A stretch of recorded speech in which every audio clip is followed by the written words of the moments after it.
One of the most difficult aspects of cannabis cultivation is learning how to use light at an expert level. The sun is pretty much always the same and reliable, and that's one of the reasons I prefer greenhouse growing. However, most artificial light sources traditionally used for cannabis certainly got the job done, even though they were inefficient and gave off a ton of heat. But the application of light to plants, whether it be from sunshine or electricity, actually is just one part of the skill set a cannabis cultivator needs to understand in order to perfect their craft.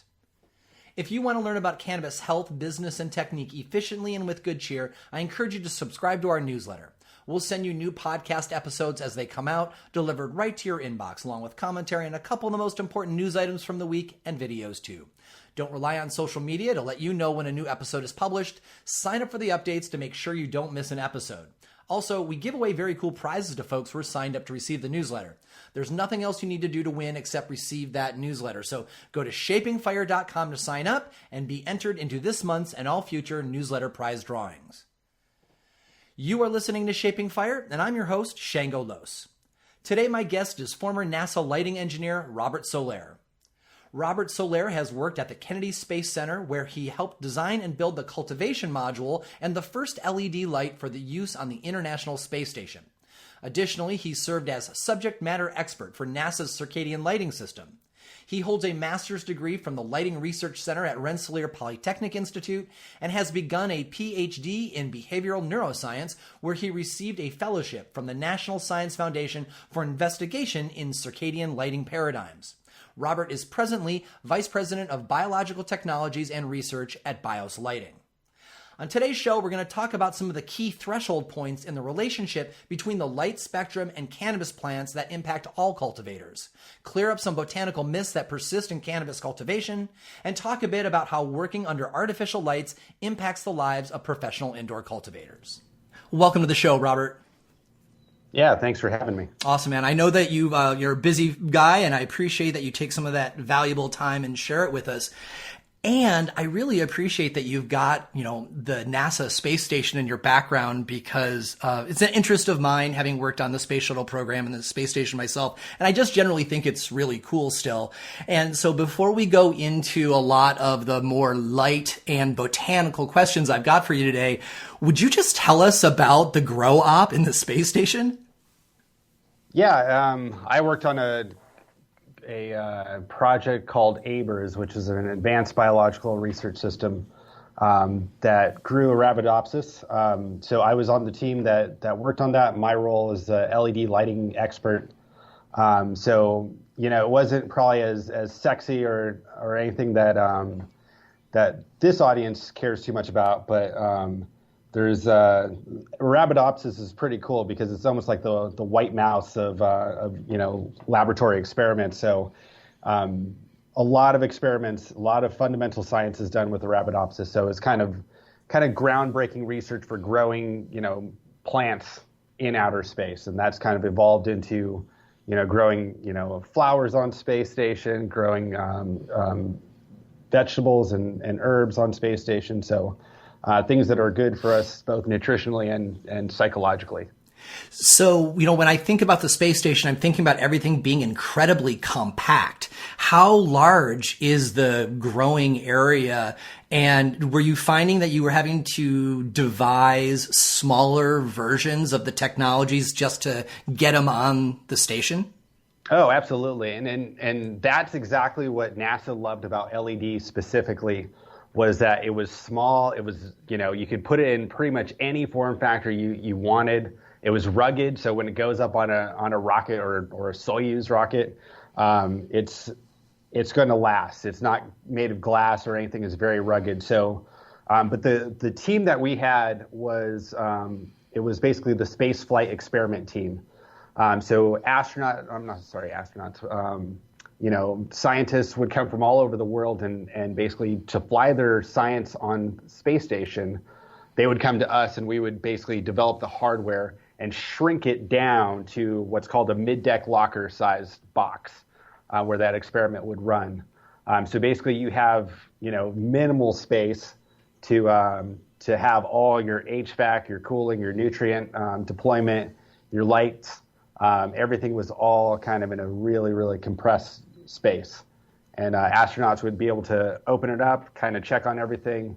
Some of them were camera-based. It was all very high-tech, trying to get as much science as we can autonomously. And as compact as you could imagine. And, of course, lightweight, because I think things cost about $10,000 a pound to send into space. So weight is a huge issue. Sure. I think most of us who picture plants growing in space from either movies or just, imagination, we imagine there being, like a table somewhere and it's got green plants growing out of it that are just kind of like in the air and sharing air with the astronauts. Yep. Is that how it is, or is everything all like super sealed behind plastic because all the environments are separate? Oh yeah, you don't want any cross pollination. Everything's an experiment, so it's really not designed for life support at this point. So it's really just it wants to have its closed environment. It's gasketed off, so whatever is going on and recirculating in this one environment doesn't commingle with any of the other hundreds of experiments that are going on at the exact same time. I'd assume that you guys are probably running some kind of rock wool substrate and feeding liquid nutrition rather than any kind of living soil, which would have a ton of variables. Is that true? Oh yeah, so it is. So the nutrition system is all kind of predetermined. Some of the stuff that was that's recently done is in these little pods, these soil pods, where all the nutrients is already contained inside that, and then you have to syringe in water because, as you know, water in microgravity doesn't go where you want it to go. It goes everywhere. So you have to have a very specific delivery system to make sure that it's getting in. So everything is very well contained in order for it to work. Right on. So you also worked on the Grow Lab in Antarctica, didn't you? Yeah, that's right. So they were looking in it was the McMurdo Sound Station grow facility. They were looking to kind of see if they could go into LED technology. So we did this probably about 8 years ago, growing the fresh fruits and vegetables that are on there, down there in Antarctica. So pretty cool stuff. Yeah, that's really great, and I'm sure they're thrilled to do anything to get fresh fruits and vegetables there, since everything's shipped in like a couple times a year. Probably get really really tired of whatever their version of MREs are. That's right. Yeah. It was really important from a psychological, mental stability standpoint to see something growing, to see kind of some semblance of like what's normal in most people's perception. Yeah. Right. Oh, go ahead. I just think that we talked a lot about space, and I think there's one thing that's really fascinating about space is, we look at the spectrum of light, kind of going back to what we're going to be talking about, but plants are hyper efficient to red light, and we now know kind of it's a balance of red and blue. But one of the first discoveries about kind of phototropism is that if you grow plants in space under only red light, plants grow in every single direction. They don't have any up or down. They just grow outward, if you will. And so just adding a little bit of blue light gives them some orientation so that they'll actually grow up towards the light, because otherwise they have really no understanding. There's no gravity, there's no buoyancy to kind of tell them what's up and down. In fact, blue light tells them which way to go. And I think that that's a really interesting story as we kind of think about, how we deliver blue light here on Earth and in more normal cultivations. Yeah, and maybe even strategically how it could be used. Maybe, and I don't know this to be true, I'm just positing here, but maybe red light will give you a shorter, bushier plant that's growing out, whereas feeding it more blue light will make it more erect. I don't know if that's true, but I bet you there's lots of people researching that right now. That's right. Yeah, I mean, it's actually kind of the opposite. Blue light is kind of the natural signal for more light availability. So when you're depleted of blue light, plants will actually grow out longer and stemmier to try to in search for kind of more light availability. And so it's actually a blue depleted light will create a longer, stemmier, kind of lanky looking plant. So that's generally why a lot of the strategies are around kind of a blue enriched in the early stages of plant growth. Right on. So let's go ahead and make our transition to the stuff that I asked you to come and join us with, because while you are an LED specialist for both your company BIOS and formerly for NASA, the things that I've heard you interview about, which I'm most interested, is actually the relationship between the light, no matter its source, and the plant as a living organism. And this time of year, a lot of people have got transition concerns from taking their plants from the indoors and moving them outdoors. And so a lot of us are talking about light cycles. So let's go ahead and start there.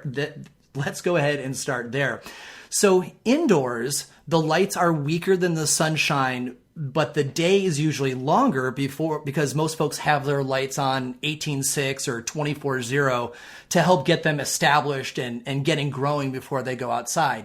Yet, so often when the plants go outside into the more intense sunshine, but this time of year, depending on where you are in the country, it's about 15:9, they start to flower for a lot of people.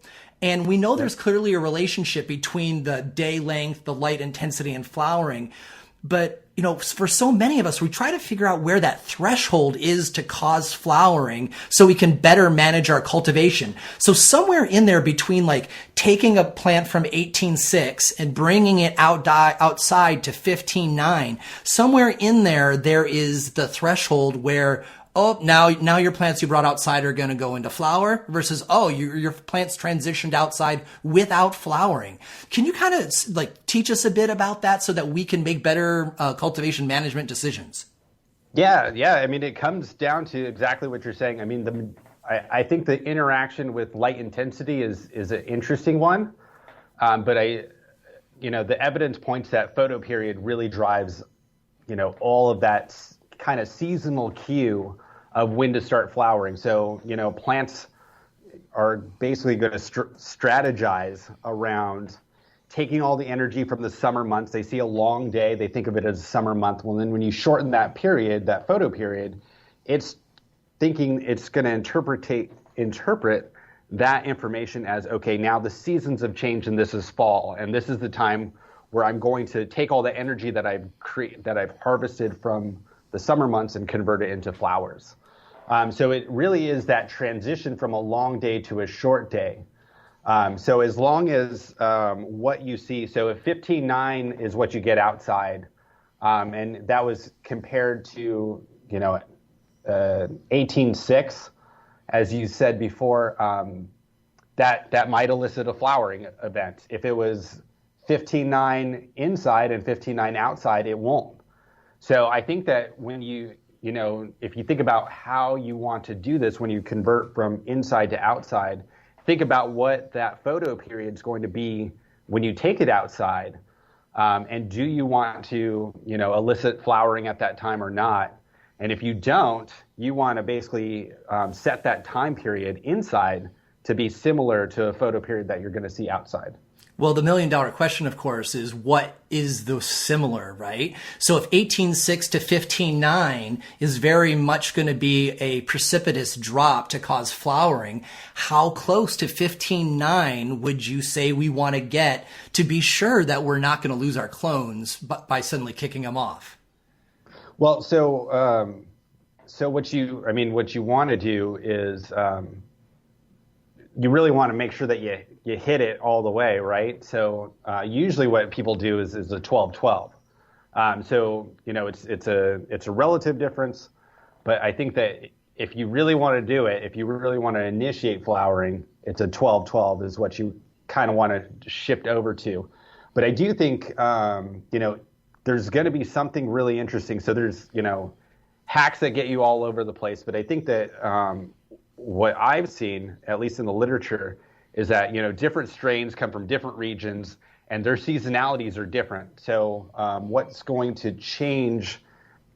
initiate the flowering response for one species might be different than another species. So I think that really there are ways to, if you want to elicit flowering, 1212 is going to do it.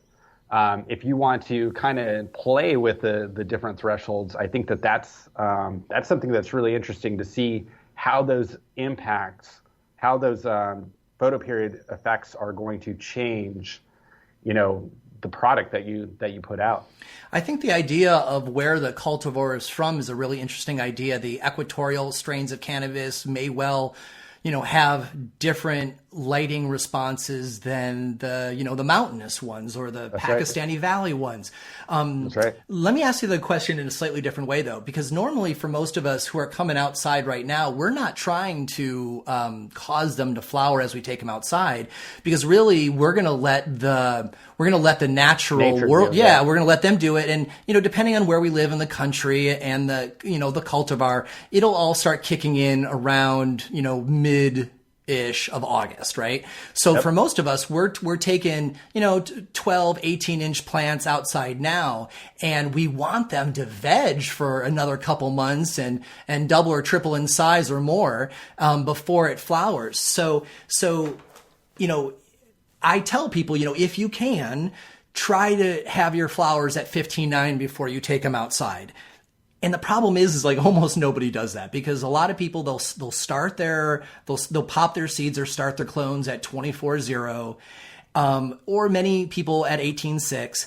But then the time from when they start their plants at 18.6 and suddenly they're going outside at 15.9, it's hard to step down that far. I mean, for myself, I try to step them down, about a half hour a week, so that after I've had them inside for, a month or 6 weeks, I've brought it down 2 or 3 hours. But every time I drop it down a half hour, I'm like concerned that I'm going to accidentally flower them indoors. So with overlooking that whole challenge, where do you think it's best for us to play with our particular cultivars? Do you think that it's going to be more effective for us to, start the plants on a shorter day, or do a step down, or maybe instead of taking them out at 15.9, maybe we take them out at 17.7, and like you're like, 2 hours isn't going to matter. So like where in that variable process are the ones that you think we're most likely to find success, jiggering with? Yeah, I mean, I really do think that, as I mentioned before, some of these species may be a little bit more sensitive than others. So how you, there's not one answer that's going to cover all of them, but really what I would say is to try to match. So start with a shorter photo period indoors is the way that I would absolutely do it. Because as you step it down, as you said, those little steps might initiate a flowering event.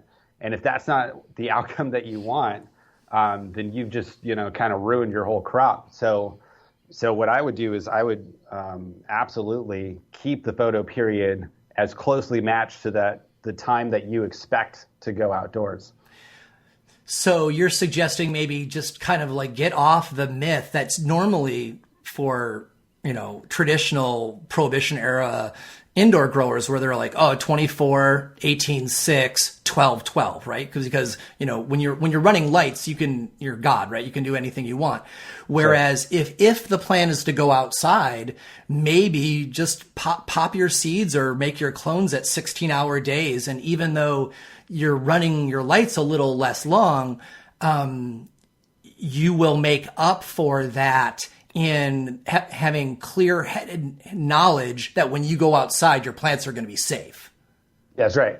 That would be my recommendation. And the reality is, the energy expenditure is pretty much the same.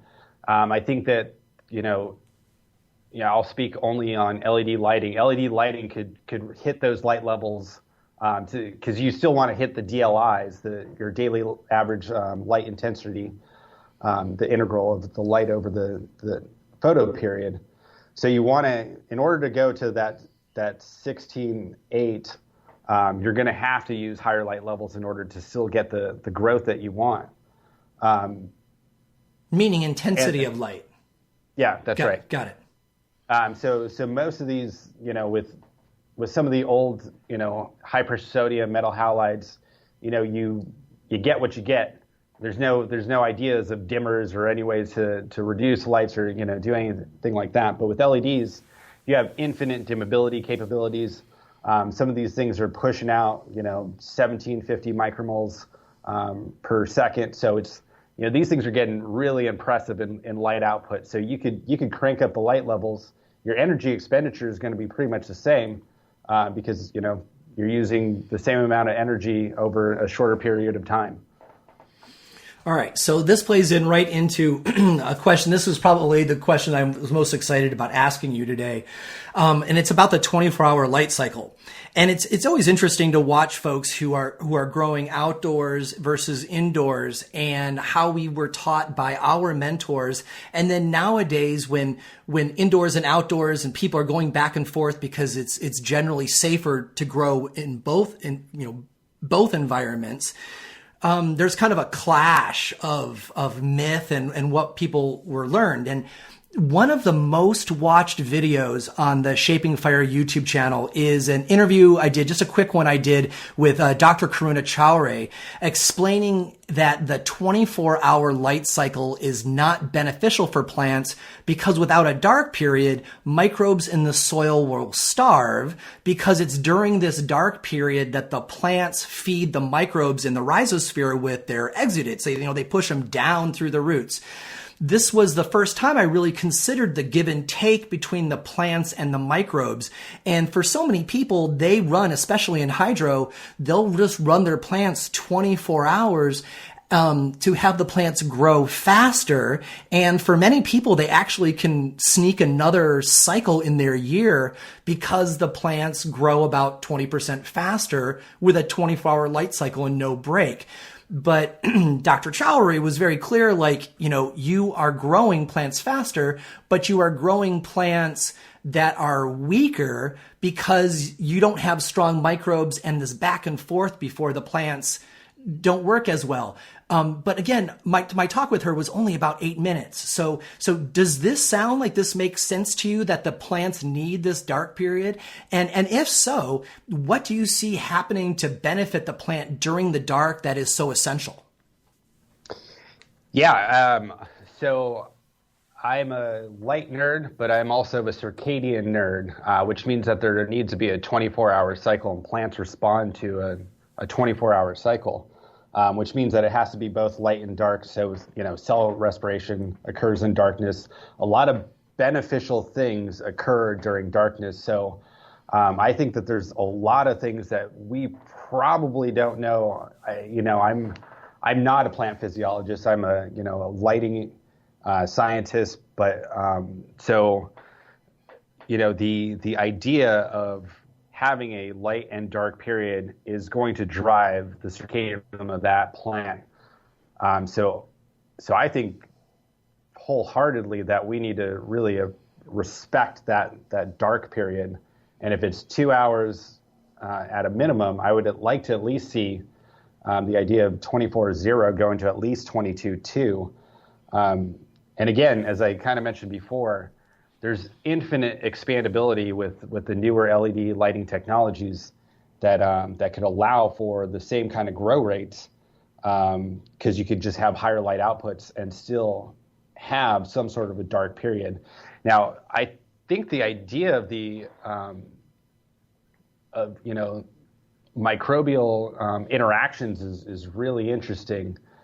But I think that there is going to be a lot more going on in that plant that's dictated by that light-dark cycle. That is really, it always comes back to what nature's doing, right? There's not too many environments that are 24/0, and so plants have evolved around an environment that's both light and dark. And so the better we could do with that, the better off your plant's going to be as a result. And I think that my testament would be that you should strive to do that as much as you possibly can. That's interesting. That actually even expands what I feel like I want to continue to look into, which is not, you're saying that, yeah, this is probably all true with the microbes in the rhizosphere. That makes sense.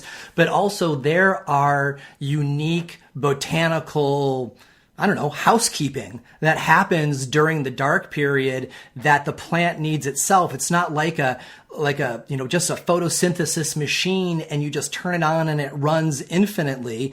It too needs to take out the garbage and do cell, transpiration and these other things that it does during the dark period. Yeah. I mean, there's some species of plant that will, co-evolve with its predators and will change its nutritional content over the course of the day so that it, quote unquote, tastes yuckier to plants or to its pests, predators. Yeah. And then there are plants that will co-evolve with their pollinators so that they'll, emit some odors to kind of attract pollinators at a very specific time. And so there's all these things that happen over the course of the day, biologically speaking, and without a dark period, that plant's going to have no reference for when the day starts and when the day ends. So I think that we're probably going to find out that there's some interesting things that are happening as a result. I think that historically, though, it's always been one parameter. So you get longer hours, you get more light, you get better growth. But if you were to compress that same amount of light from 24 hours into, a shorter photo period and just increase the intensity of the lights, I think you're going to get a better response. Right on. That makes a lot of sense. So, so let's move on to a different line of thought, but still talking about light and dark periods. So, so indoor cultivators are very careful not to let light hit their plants during the dark period. And for some, that means simply not entering the grow room. For others, it means duct taping any holes in their indoor tents. And for outdoor folks, it means not turning on the floodlights off the back of the house at night, right? But yep. How do we know how much light leakage will actually impact a crop? Where's the threshold of where the interruption will cause, the plant's biological confusion? Yeah, that's a great question. I mean, I don't know that there's a real threshold. I gather that it's actually not that low. It's not like a small incandescent light is going to really do a whole lot. The light leakage, if it's minimal coming through the cracks, is going to be that much. But I do think that, general practice to make the night environment as dark as possible is a good thing. I don't think that there'll be biological confusion, but it may, halt cell respiration. It may halt some of the nighttime activities, which are going to be vital to the success of that crop. So if we were to think about which would be worse, like, the intensity of the interruption of dark or the length of the interruption of dark. I want to know if you have anything to say about that. So in comparison, say walking into your, like, let's say, your sister-in-law is in town and she walks into your grow room and turns on the light during the dark period. And suddenly now there's all these bulbs that are on, and she's like, oh, this is not the room I'm supposed to be in. And so she turns off the light. So it was short, maybe 10, 12 seconds, but it was a whole bunch of, shop lights that may have come on versus say a tent that's got a handful of like pinprick holes in it, right? So you've got this tiny, tiny amount, but it's in your living room, so it's constant, right? So, are they both potentially troublesome, or really because perhaps some hormone or something needs to build up in the plant, the short burst really isn't going to do anything, and it's more what happens over the longer term? It's both. So the plant will acclimate. So if the dark period is, that constant day, that constant like threshold, low threshold, day in, day out, it's going to acclimate to that as being kind of the standard for what nighttime is. as opposed to the bright light may alter it for that one night, and maybe it'll actually shift the clock to maybe like a quote unquote different time zone for the next day. But after about 2 or 3 days, it's going to come right back to it. So that single event is probably, in both cases, neither one's really that bad. It's really just kind of if you do something where you got a lot of light for a long period of time, is it going to have a detrimental impact? I guess that's probably not a very satisfactory answer. So if I have to pick one, I think that the short burst of lots of light for one period of time is going to have a longer lasting impact than kind of the like really dim light constantly. Right on. And actually getting to that, you said something I found very fascinating. The idea that if you've got a small dribble of light coming into your growing area, whether it be indoor or outdoor, that so long as it's, a low amount, that could become, if you will, the new normal. It reminds me of what, shooting photography and you set the white balance on a camera. Yep. It's like, hey, this is what light is today, camera, right? And so if you do have a tent in your living room and you're a patient and you're just doing what you can to grow your medicine, and if you have an imperfect tent, if you've got a low level of light that goes in there regularly, your plants are just going to go, okay, this is what night's going to be for us. So let's do our night stuff when it gets to this point. That's right. That's right. They'll acclimate to it. That's super interesting, Robert. Now, I want to make sure that doesn't mean like, oh, you could just kind of crank on the ambient lights. As long as you're doing the standard practices to make that environment pretty dark, that's kind of what you want to do. It doesn't give you freedom to just keep the lights on around your plants. You definitely want to try to make it as dark as you possibly can. But given that, it'll absolutely know what the threshold is. It'll acclimate to that low light level. I've never heard anybody say anything about the light cycle and how it may impact plants during a full moon, right? I mean, I understand a little bit about the biodynamic stuff from those folks about, full moons. But as far as there being, air quotes, all of this light during a bright night, is that, we experience it, as human animals as a bright night, and because we can see and that makes us feel safer.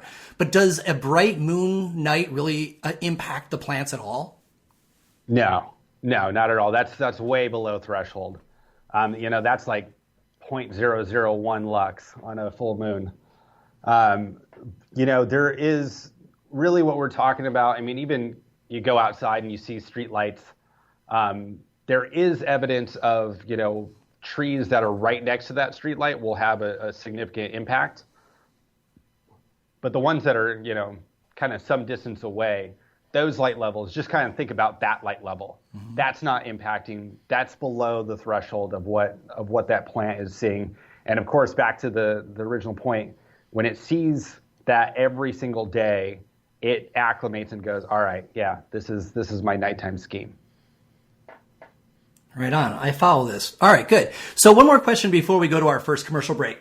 Some indoor growers use a green headlamp to work during the dark periods, and other growers are all like, no, that's totally bullshit. That like if you use green lamp, it is interrupting the dark period. So you're the scientist. Is using a green headlight lamp legitimate tech, or is that a myth? Well, so what a green headlamp will do is if you're trying to assess the plants and see how they're doing, they're going to reflect that green better. So you could get a sense of what's going on with a lot less light. So it has to be a really, really dim green light. If it's a super bright green light, then you're absolutely giving them that bright burst of light at a time that could actually throw off their circadian rhythms and their night phase. So I think that it is a good idea as long as you're not blasting those headlights. And the main reason is because you're using the spectral reflectance of that plant, the fact that it's reflecting a lot of that green light. It's using a lot of it but it's reflecting the most of it back. And if what you're trying to do is see the plant, assess an issue and then go away, you want to use as little of it as you possibly can to make sure you can do that, do it good enough, and then go about your other business. So it's not a fail-safe. It's not going to not interrupt that plant. It absolutely can do that, but the green light helps you see that plant a little bit better using the least amount of light you possibly can.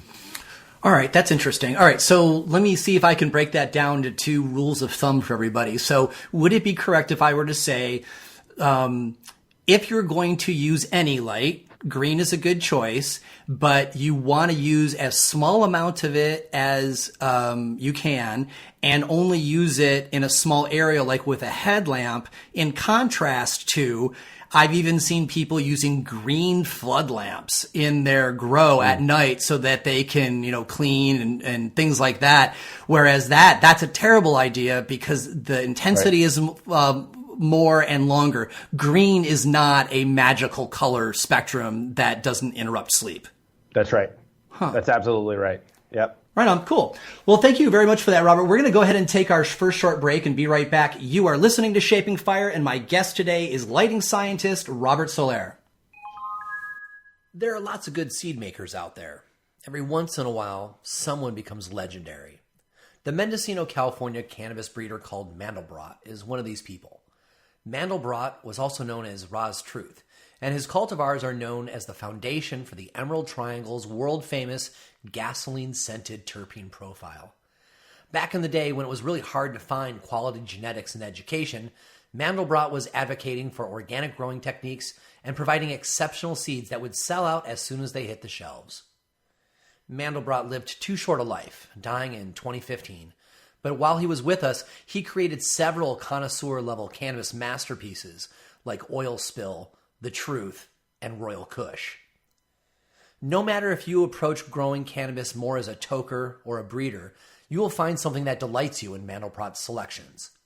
Because while some strains are better to grow or to smoke, Mandelbrot's creations excel in every category, and that's why people keep talking about them even today. Emerald Mountain Legacy continues the Ra's Truth tradition by preserving these coveted genetics for future generations, unchanged, as they were originally created in the mid-2000s. Emerald Mountain Legacy also creates tasteful, modern crosses to Mandelbrot's classics. These lines, worked by Mandelbrot's brother Ben, furthers their family's genetics in a spirit that Mandelbrot himself would approve of. Check out the Emerald Mountain Legacy Instagram and website to see photos of these plants and learn more about Mandelbrot and his infamous strains.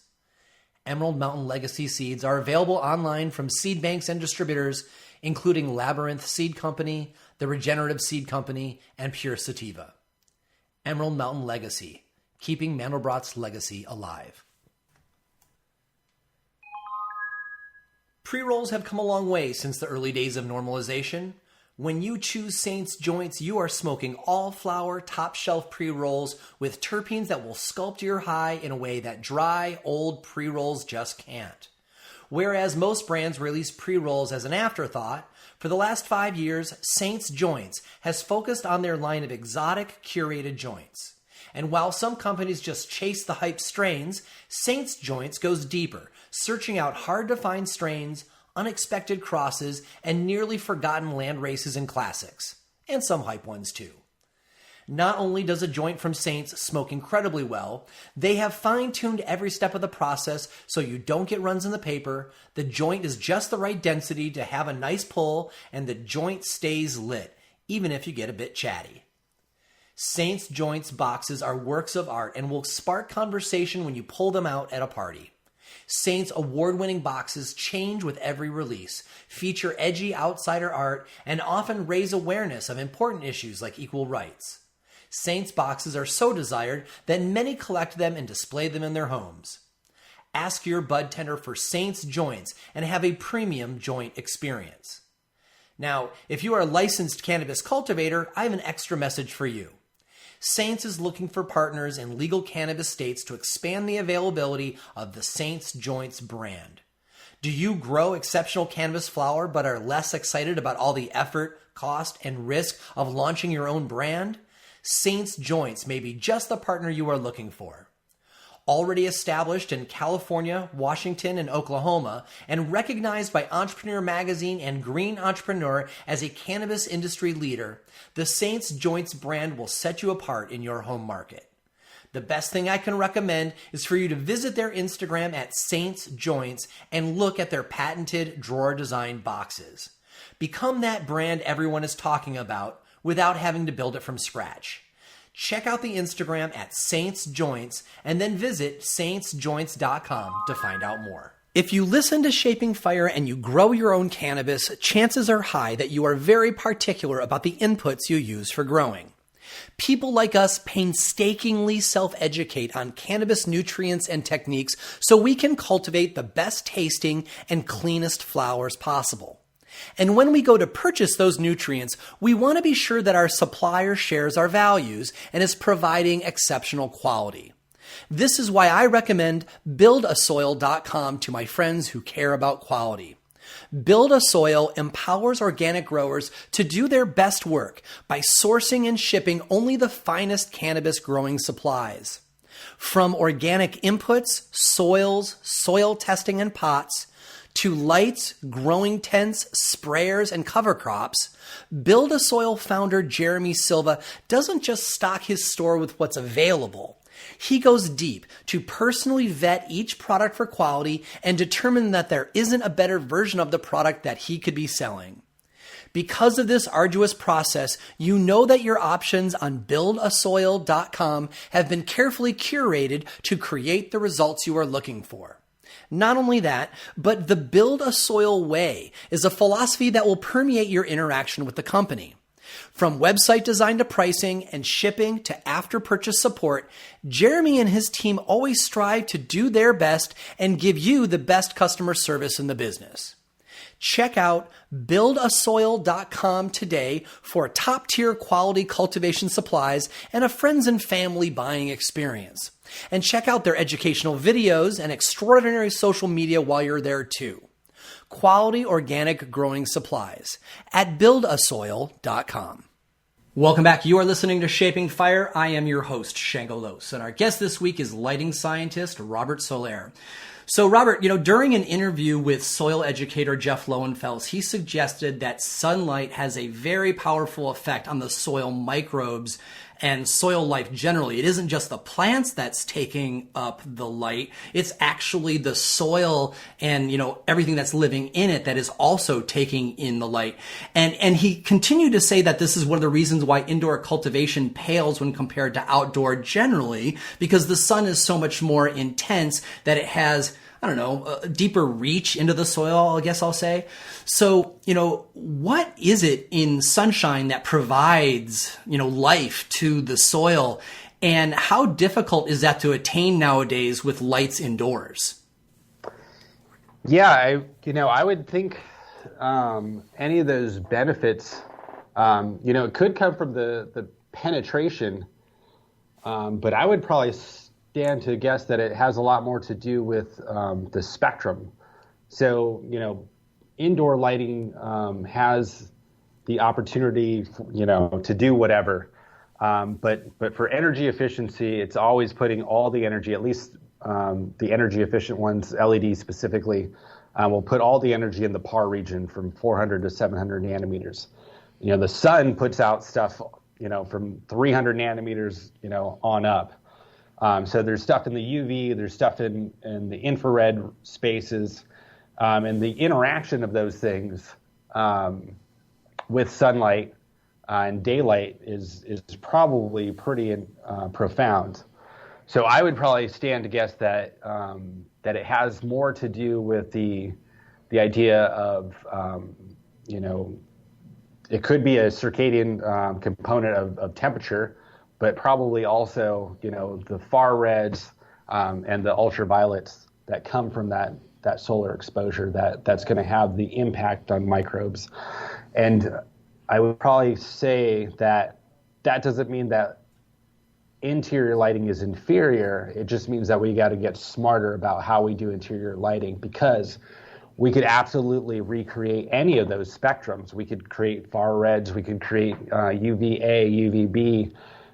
So it really just comes around to playing around and really getting into the research of what we could do to kind of find out what those benefits are. Yeah, that's interesting, and you know, it's taken me a long time to come around to this idea that it really depends on what you want for your output. I mean, there's crappy outdoor and there's crappy indoor, right? And I've had good indoor and I've had good outdoor, but in the end, it's what you're actually looking to produce, and if you can find a combination of an appropriately efficient indoor light that can sustain the proper microbe life and also give the plant what it needs, you may not need the entirety of the sunshine spectrum. But there's no doubt that when you're outside that there's all the spectrum you need and more for your plants. So there's some kind of combination between the knowledge of which parts of the spectrum help sustain microbe life in the rhizosphere and along the top layers that the light can penetrate,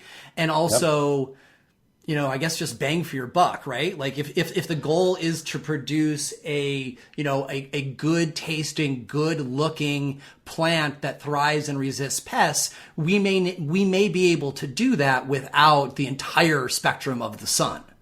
That's right, and you hit on a good point there. Is that as someone who makes lights, you could make a light with all these things, but it's going to cost you a lot more to have that capability, and you're going to give up efficiency. So really, if you wanted UV light for your soil, get like a supplemental UV LED light or a fluorescent tube, and put it on the soil and test it out and see what you get out of it. I think that there are things you could do, kind of add-on features that you could throw on to test stuff out and really kind of see what is going to work for your individual grow. I think that's probably the most important thing, is for us to all kind of be scientists with what we're doing. Well, I appreciate you saying that. I mean, this show is very in favor of citizen scientists, and it's funny because sometimes I'll have either guests on the show or scientists I'll meet at conventions or whatever, and they really don't like the regular folk messing with the science, and they're like, you just read the white papers and do what we say, But especially when it comes to cannabis, when for so long all of us growers were on our own, because good educated folks like you were not available to us, right? And so I appreciate the fact that you encourage us to experiment as well. And speaking of experimenting, I was in preparation for this interview. I went and I watched all your prior interviews that I could find. And during in one of your interviews, you mentioned that you have some secret sauce on using light to improve cloning success. And during that interview, the interviews blew right over it. But I'm all like, oh, that's totally what I want, the part of it I wanted to hear. So will you share that with us? Like, how can we better our cloning success with something about lights? Well, I think that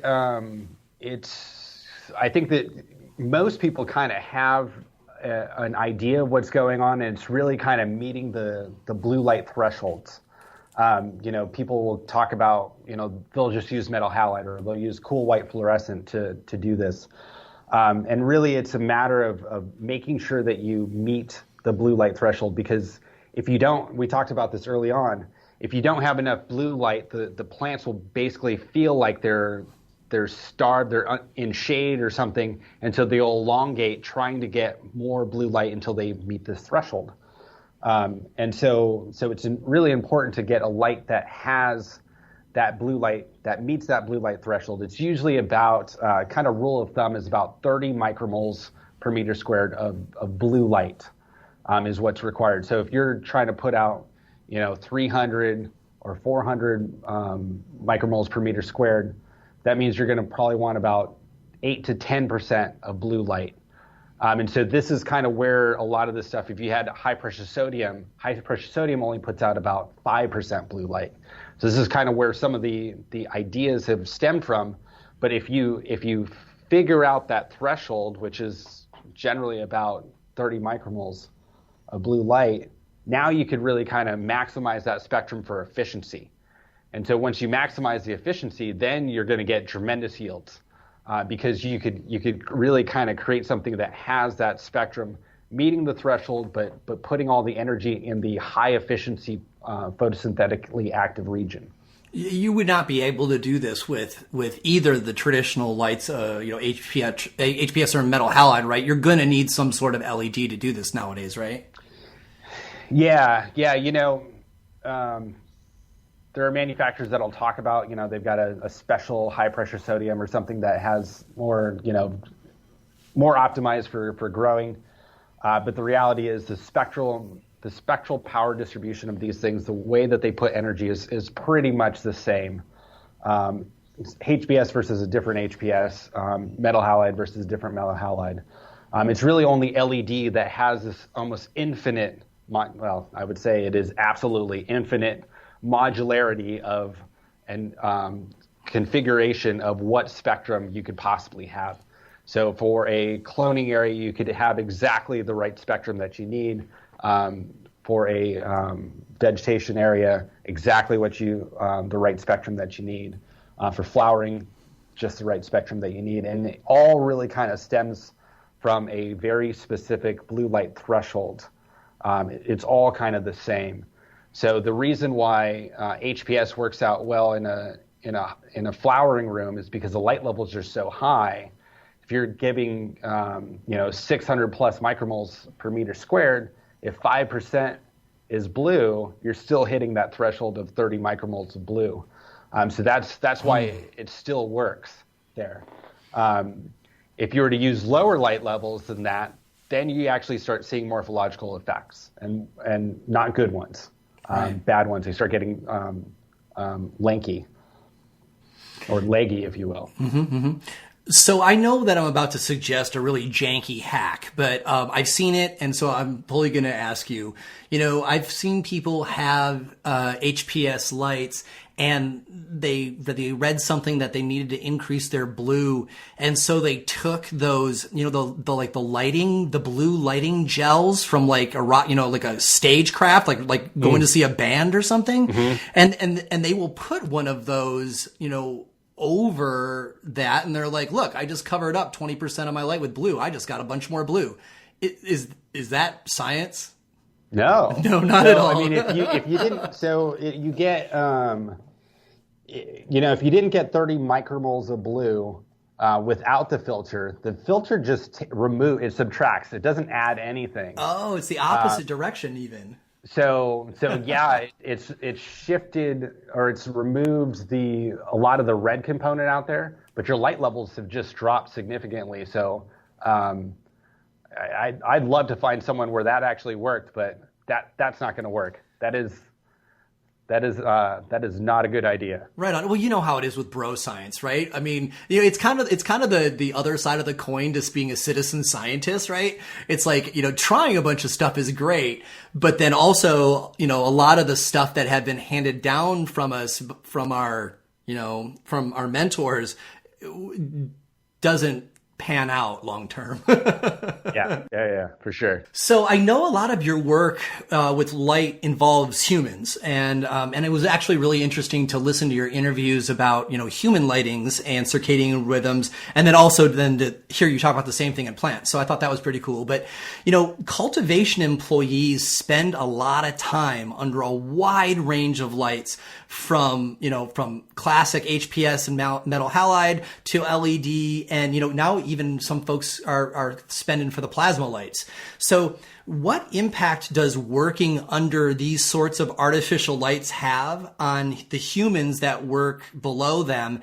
And I'm assuming that we can't just group them all in one category. So go category by category, if you will, because lots of cultivators listen to this show, and I think they'd be curious to know what the lights they work under may be doing to their human.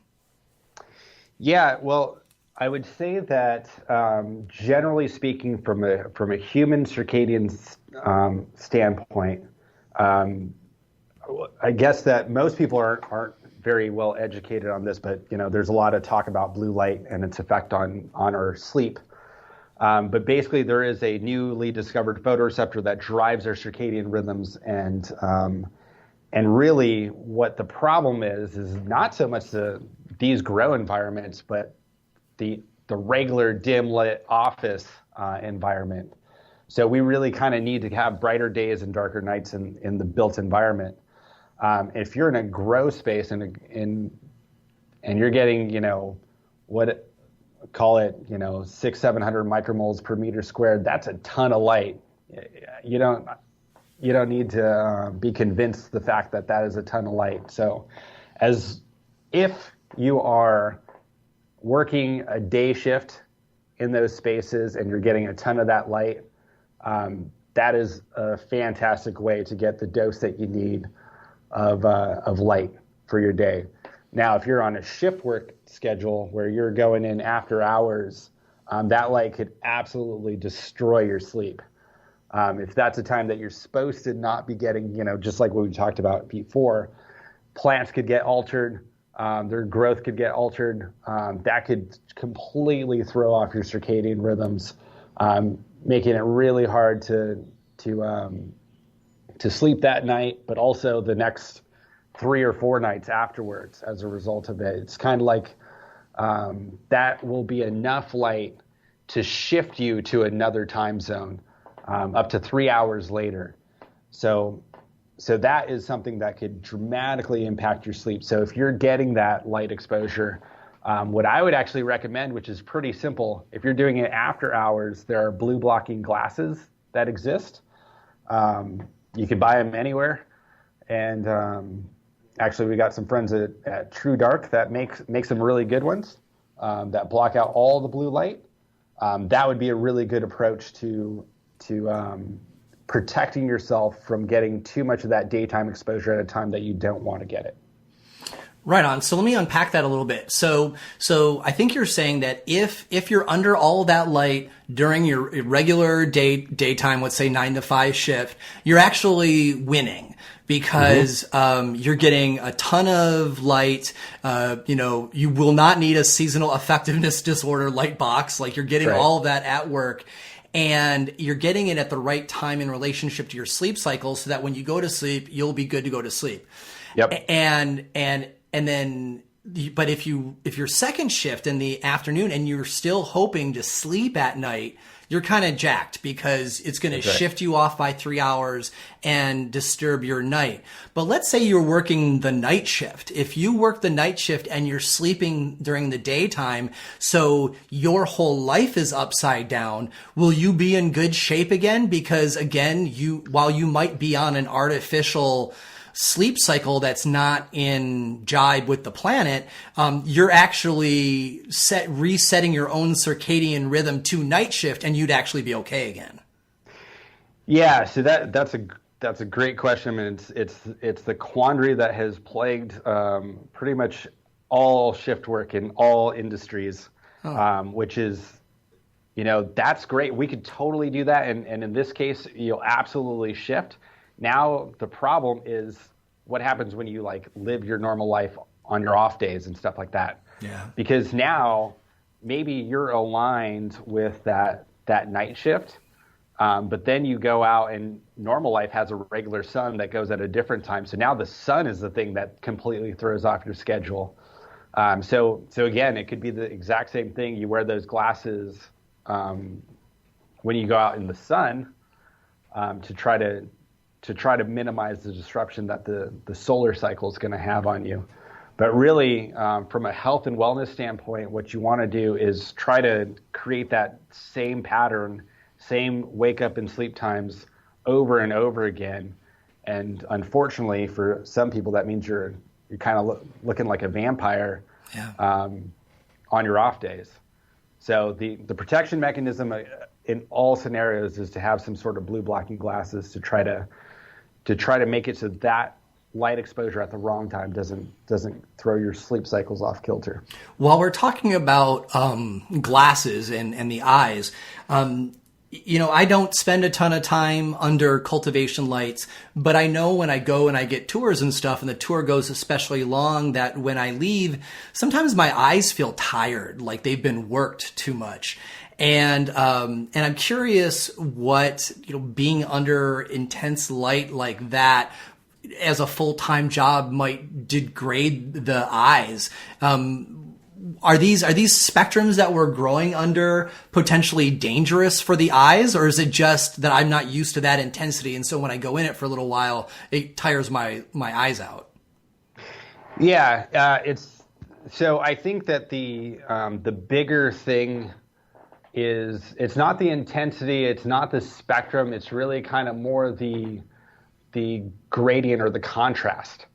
You have a lot of bright and dark, and your eyes are constantly trying to adjust to those. If you think about being outside, it's you're usually either shaded or you're, in this bright, ubiquitously bright space.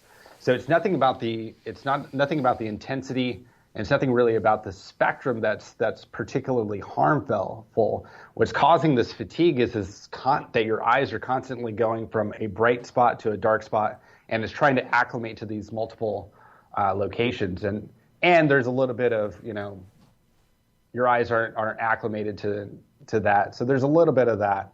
But we know from the visual science standpoint that high contrast ratios, it's just like when you're watching TV at night and all the lights are off, it could be, kind of glary and off-putting, but you just put a little bit of ambient light on, and it makes that screen a lot more comfortable to see.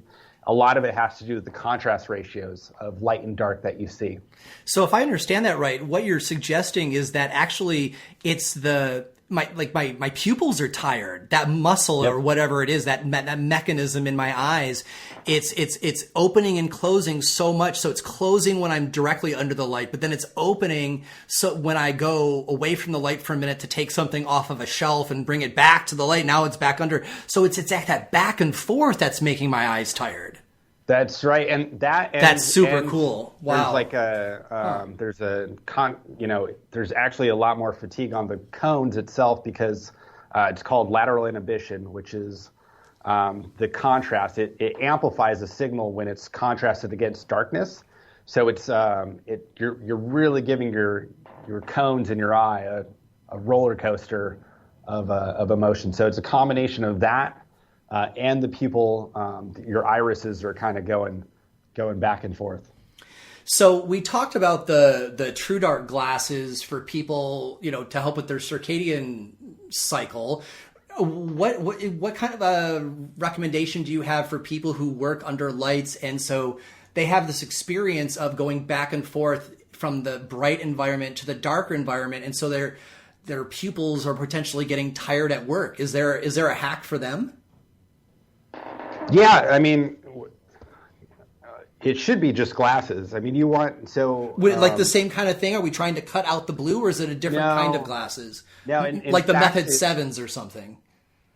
I'm not sure if I know the Method 7s. What do those do? Oh, so they're just often used for folks, and not only to darken the eyes, but from what I understand about the technology, it's taking out particular spectrums. The time that I experience it most is when I'm trying to take photography in a grow, and I get those black bars on the photographs, and so while I have not used the Method 7 glasses, I actually do use the Method 7 lens on my camera. So it sounds like we may have waded into an area that we're less familiar with. But I think that what's interesting, those black bars are actually just it's the DC ripple on your electrical current that interferes with the camera exposure. Usually, I've seen on like iPhones,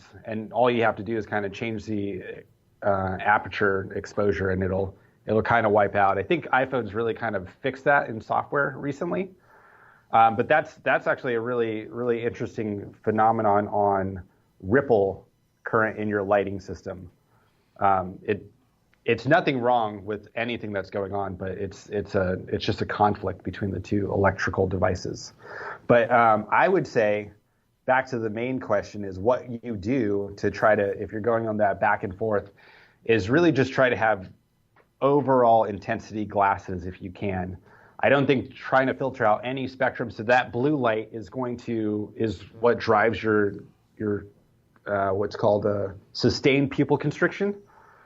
So you probably don't want to have like a blue blocking glass, because, while that keeps your eye open, it's also, letting a lot of that light come in.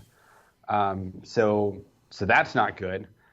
You really just want to lower the light levels so what you're seeing in your office and what you're seeing in the grow space are close to the same.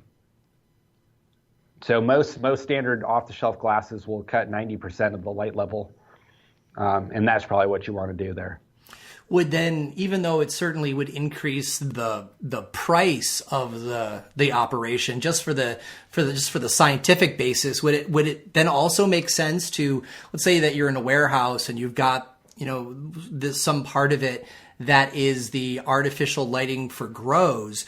Would it also make sense to pick up the ambient lighting of the entire space so there's less contrast, just like your example of watching television in the dark is not like the greatest idea? Like perhaps the whole warehouse shouldn't be black except for the grow area. That's a great idea as well, to try to minimize those contrast ratios. I mean, I know this is a non-grow out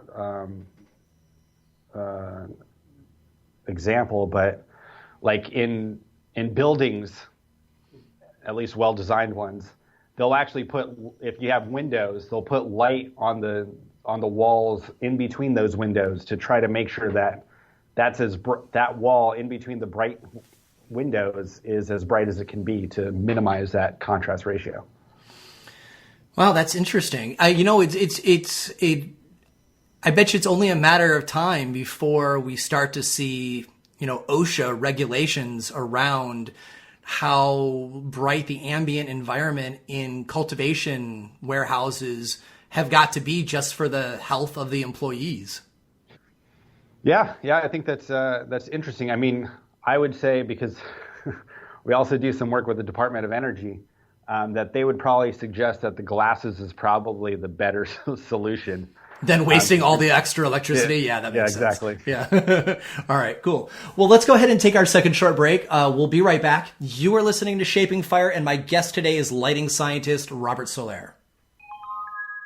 In times like these, when so many cannabis companies are growing their flower in gigantic warehouses and fields using synthetic nutrients, it is good to know that there are authentic California heritage growers using natural farming techniques and sunshine to cultivate cannabis flowers for you.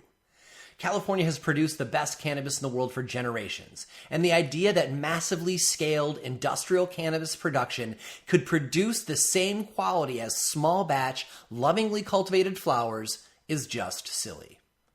Moontime Medicinals is located in Humboldt County on the lush South Fork of the Eel River watershed in the epicenter of the American cannabis heartland. Moontime Medicinals grows under bright California sun in greenhouses using only natural farming techniques like hugelkultur, compost teas, whole food fertilizers, and fermented plant juices. Every part of their growing process plays its own part in nature, and nothing synthetic is injected into the process. The result is big, beautiful cannabis flowers with wide-ranging terpene profiles that taste like great cannabis should. If you live in California, ask your bud tender for Moontime Medicinals and visit Moontime Medicinals on the web and Instagram. Moontime Medicinals is also available as part of the Redwood Roots family. Moontime's whole flowers appear in Redwood Roots curated joint packs alongside other heritage cannabis cultivators like Lady Sativa Farm, Ridgeline Farms, Humboldt Redwood Healing, and others. Moontime Medicinals, top shelf cannabis grown in harmony with nature. One of the reasons why no-till cannabis growing is so valued by farmers is because the mycelium networks in the soil remain established from year to year. And we know these fungal networks are essential because they are the nutrient superhighways that extend far and wide in the substrate to feed your plants. The trouble with growing in new soils or blended cocoa substrates is that it takes most of the plant's life just to create these mycelium highways. Dynamyco endomycorrhizal fungi inoculant reduces that time and gets your plant eating a wider array of nutrients faster. And it's 3 times the concentration of the current leading brand in the US at 900 propagules per gram of 2 fungal species selected specifically for cannabis cultivation. This new product, called Dynamyco, is the result of 30 years of research and trials at the Volcani Agriculture Research Institute in Israel. It has also been vigorously trialed by cannabis and food growers across the U.S. since the product first arrived here last year. You may have already even heard about Dynamyco by its original name, Dynamike. Now, Dynamyco is available at grow shops and online in the United States for the first time. I love using Dynamyco to both speed up the growth of mycelium networks in the soil, but also as a biostimulant to make clone cuttings more virile. You can see side-by-sides showing the comparative growth on their Instagram at Dynamyco. If you demand reliable growing results and appreciate the importance of an active root zone in creating a thriving plant, I encourage you to check out Dynamyco at dynamyco.com and find out where you can get yours. That's DYNOMYCO.com. Whether you are starting with new beds or pots, or if you want to add some zing to tired soil, choose Dynamyco to maximize your plant's potential. Dynamyco endomycorrhizal inoculant. Growing cannabis in greenhouses is taking over the cannabis industry. An efficient and effective blend of sunshine-grown terpene profiles and the controlled environment of indoor, greenhouses can be the best of both worlds. For many greenhouse operators, though, building their greenhouse before gaining insight into how cannabis greenhouses differ from ornamental crops can be the start of a world of hurt. Eric Branstad and his team at Greenhouse Advisory Group have the experience and technical know-how to help you avoid these pitfalls. Eric Branstad has been helping cannabis growers find locations, design, build, and equip their greenhouses for over a decade, first starting in Northern California, but expanding over the last 5 years to helping clients throughout the world. He has an impeccable reputation for both depth of knowledge and kindness in communication. You can hear Eric explain some of the challenges facing cannabis greenhouses and how to overcome them in episode number 41 of the Shaping Fire podcast. No matter where I go in the country, good people with smart backgrounds still are making the mistake of building without knowing cannabis, and it causes them to burn through capital and time fast. Everyone has their own failure point. For some, it is improper ventilation planning. For others, it is surface temperatures of the building or the plant's leaves, or both. Some folks that build their greenhouse from scratch make really basic errors like placement of the greenhouse on the property or not understanding the natural environment where the greenhouse sits. Some have even built a decent greenhouse but are inefficient in their deployment of light deprivation techniques and never really hit their target yields. It's great when you learn from your mistakes, but it's even better when you learn from the mistakes of others. When you bring on Greenhouse Advisory Group, you will learn from the mistakes of their many clients, and you'll take advantage of the best practices developed by Eric Branstad over his years of working with clients just like you. From location development to choosing a builder and tricking out your new greenhouse or retrofitting or rescuing your failing greenhouse, Eric will help you through it. Visit greenhouseadvisorygroup.com to learn more and connect with Eric and his team. That's Greenhouse Advisory Group. Welcome back. You are listening to Shaping Fire. I'm your host, Shango Los, and our guest this week is lighting scientist Robert Solaire. So, Robert, one of the things that I've heard you say a couple times in your other interviews is that, people and plants see light differently. And that seems like the kind of phrase that you kind of throw out there, but that there's a whole hell of a lot behind it. And so I just want to go on a little fishing expedition with this phrase that you use often. What do you mean by plants and humans seeing the light differently? Oh, yeah. I guess anyone who's familiar with early day LED light will show, it's a purple light, right? Or pink light. and it's just comprised of blue and red. Well, that's because plants, which are green, reflect green, see blue and red most efficiently. And people actually see green most efficiently. So on a high level, so there are things that are what people see, which are kind of lux or lumens. That's how we see light. This is how we quantify how bright something is. Well, plants, which use PPFD, see things differently. But I think that it's even more complicated than that, because when we talk about, say, comparing different light fixtures, like a high pressure sodium light fixture or a metal halide or an LED, the way that those spectral compositions are, we'll see them maybe like we could have a metal halide that looks like, we'll call it a 5,000 Kelvin color, which is very cool white light, and we could get an LED that matches it. And so they could look the same to us, but the plants actually will look at those lights and they're very, very different. And so it's all about the spectral power distribution of how that all works out. That is really what you want to think about when you're deciding what kind of LED light or whatever kind of lighting technology you have that's going to work best for your grow. So when you look at high pressure sodium, that doesn't mean you need an LED replacement that looks the same. That means you might get better performance out of something that doesn't look the same. Same goes true with the metal halide, is that what the plant sees and what we see are fundamentally different. And so we can't look at a light and say, oh, that's going to perform, really well or really poorly just because of what my eye sees. And this is really true as we start getting into the infinite possibilities that LED light provides for us. So if we can't use our eyes to judge the spectrum, and while that makes like intellectual sense to me, I've been in plenty of grow rooms where the cultivator has told me that, that they're, well, for example, like bulbs get tired over time, right? And they'll tell me, oh, the bulb's getting tired. I can tell because the spectrum is different. And while, I certainly defer to their experience and it's their grow room, is that enough of a subtlety and change of an old bulb changing spectrum that they will actually be able to see with this technology we have that are eyes? So with the older technology, absolutely, a metal halide will change its color once it gets quote unquote tired.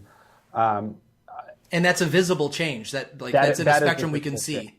That is a visible change, and those changes will.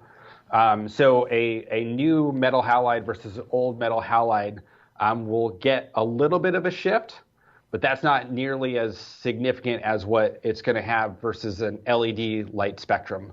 And so what it comes down to is really kind of understanding the buckets of light that they have, how much percentage of blue light you have, how much percentage of red light you have.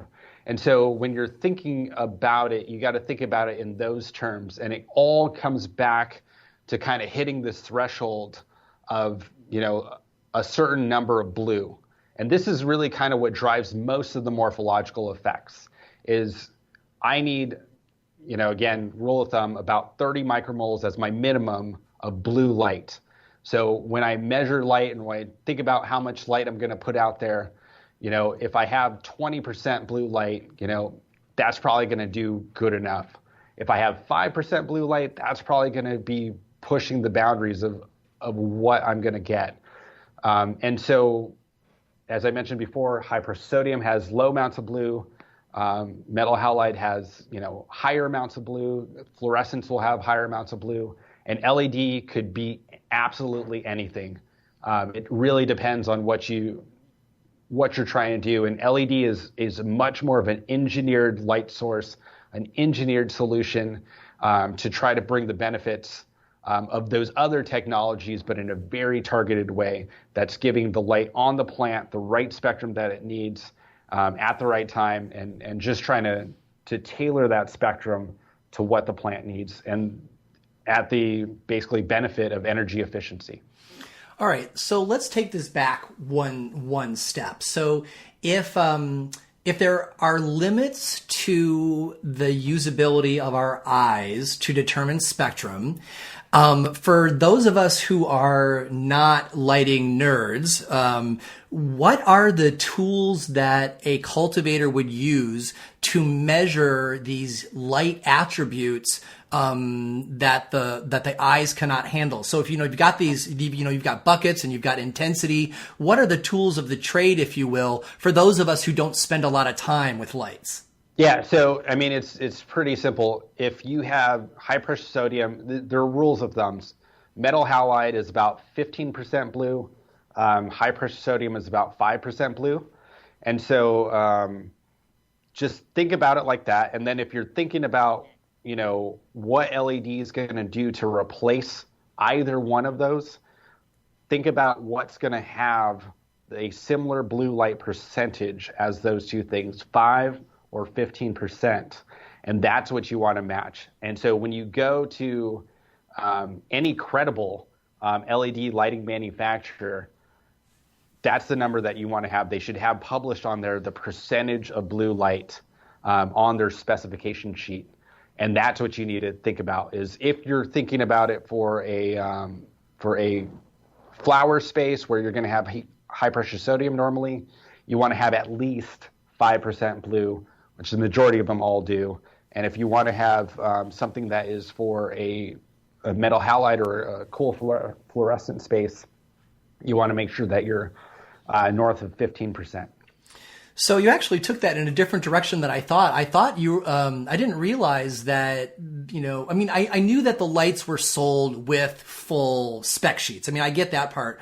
But I actually thought you were going to say, we use these handheld technologies to measure the buckets of the spectrum, and then we go back and we adjust our lights. But what I'm kind of getting the idea is that the spectrum is going to, on most lights, the spectrum is going to come hardwired, and so you want to buy the spectrum from the jump, from day one. It isn't like you're going to buy your light and then tune your spectrum for what you personally like in your grow. That's right. I mean, there are ways that you could do it, but again, you're going to pay through the nose for it. Those meters that can do it are, a couple $1,000s for a meter that could tell you what the spectrum is, and then you don't really know what to do with it afterwards. Really, it comes down to very simply saying, okay, I just need to meet a minimum criteria so that things don't get weird in my grow. And so it's just a matter of looking at the spec sheet. And usually what I've seen is that every LED light has kind of hit the threshold of what the minimum needs are for either one. You might come across one that doesn't have enough of the blue light content, but by and large, they almost all do nowadays. Well, that's nice. That way, it's a lot harder to screw up. That's for sure. Yeah. So as you and I talked about before we got going today, I do a lot of work with patients, and while a lot of folks are focused on commercial cultivation, my passion will still always be with like these little home growers trying to give themselves relief, and it is incredibly common for them to have these like these little plastic greenhouses or hoop houses where they've taken some kind of skeleton of wood and they wrap it around in plastic. And I know from interviewing Eric Branstad, the greenhouse specialist, that at the very least we want to use 4-year horticultural plastic. But a lot of people are still using plastic sheeting, just from Home Depot, thinking that, it keeps the plants dry. Would you teach us a little bit about what the different plastics will do to the light when it hits our plants, and maybe even more importantly, how we will experience that in the plants that we're growing for our medicine? Yeah, so that's a really good question. So generally speaking, plastics are designed. Plastics don't do well with UV, and we kind of talked earlier. One of the key benefits of sunlight is the UV that's going on, the other stuff that's happening out there in the non-visual region. So a horticulture grade lighting is going to do better. A horticultural grade plastic is going to do better. Is going to understand that those far ends of the spectrum are important and try to allow them through. The cheaper plastics are not, and they are not going to consider what those ends of the spectrum are going to do for the plant. And generally, they're going to be not the best outdoor rated. And what will happen, you'll notice that they'll start yellowing over time. They'll start becoming very brittle. And so that yellowing is going to take a lot of the blue out of the spectrum. It'll drop the overall intensity, but it's going to take out all the UV, all the blue light. Is the yellowing in the plastic or in the plants? The yellowing is in the plastic. Oh, okay. Please continue. Yeah. So the plastic will yellow, and that means it's attenuating more of the UV. It's attenuating more of the blue light, and so it's so now the plant's not getting things that are vital for its for normal growth.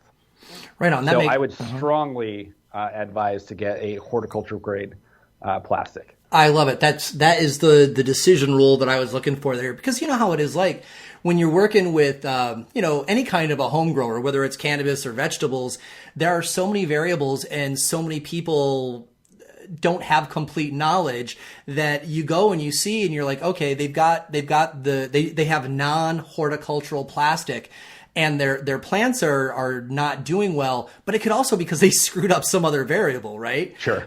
So it's good to hear without any question that not only does it make a difference, but it makes a big enough difference where, it's definitely worth springing for the extra money to get the proper plastic. That's right. Yeah. Yep. Right on. All right. So, hey, before we wrap up here, I want to ask you one question, specifically about LEDs. So, even though you're an LED expert, I really wanted to have you on the show today more because you are a lighting and horticulture scientist. And at the same time, there's a big competition in our scene between LEDs and the traditional light mediums.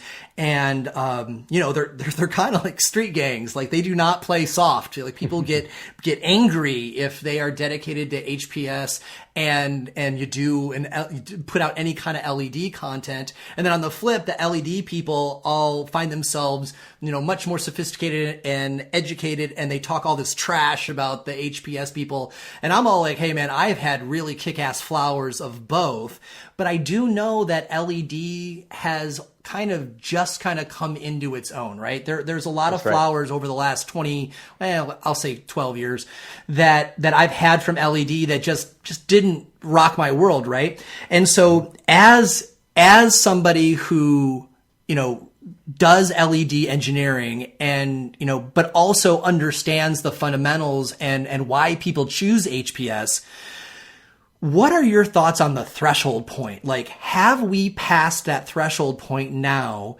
where LEDs have gotten to the point with spectrum and intensity, efficiency of electrical usage and price competition where even the most hardcore HPS people should start to at least read some websites about the LED stuff because we've passed this threshold. Because, I have now had LED flower that is fabulous. And while there's this whole secondary thing about electrical usage, in my mind, I'm looking forward to the day where we can have solar powered indoor, right? Yep. And I know we got a while, there's some technologies that need to get developed, but, I prefer growing outdoors because the sunshine is free, but the day will come where we can do solar powered indoor. And so then it's all going to be on the technology and it's going to decrease. The question of efficiency will be out the door. So with that very significant and yet potentially convoluted setup, where do you see that threshold point is, and have we passed it? Yeah. So the threshold point really was can LED lighting serve as a 1,000-watt HPS replacement? And I think until just very recently, the answer has been no. And so I think that the majority of people who have kind of been naysayers of LED have either been burned from generations past, or they've just kind of heard about it, or they've kind of got this stigma that it just can't put out the output. And anyone who's said that, say 5 years ago, were 100% correct. I think that the lighting industry did them well. Some people in the LED lighting industry did themselves just gave themselves a black eye by trying to say it was a 1,000-watt HPS replacement by putting a meter directly underneath it and going, see, you get the same light levels, but no one's thinking about what happens at 10 degrees from underneath that light source. But now they have reached that threshold where they can, and it has been, not everyone could do it. It's a thermal exercise to try to get all that heat out. So there's a fundamental difference between how traditional lights work, like high pressure sodium versus LED. High pressure sodium, it has a certain amount of efficiency, and whatever else is waste heat is heat, and it radiates that heat. LEDs are different because what is waste heat is actually conducted away. Sorry, do I need to go over that again? Did you hear my phone ring just now? No, I didn't. Okay, no. I apologize. No, we got it. Okay, and what happens is when that heat is conducted away, it takes a certain amount of a thermal device in order to get that heat away. But what I could say very certainly is that LED has been able to hit that threshold and go over that hurdle of really truly being a 1,000-watt high pressure sodium replacement. So there's, I have a company and my company does it, but we're not the only one. So there are, kind of these tier one manufacturers that can absolutely hit these thresholds. And if you were a naysayer, you're a smart man.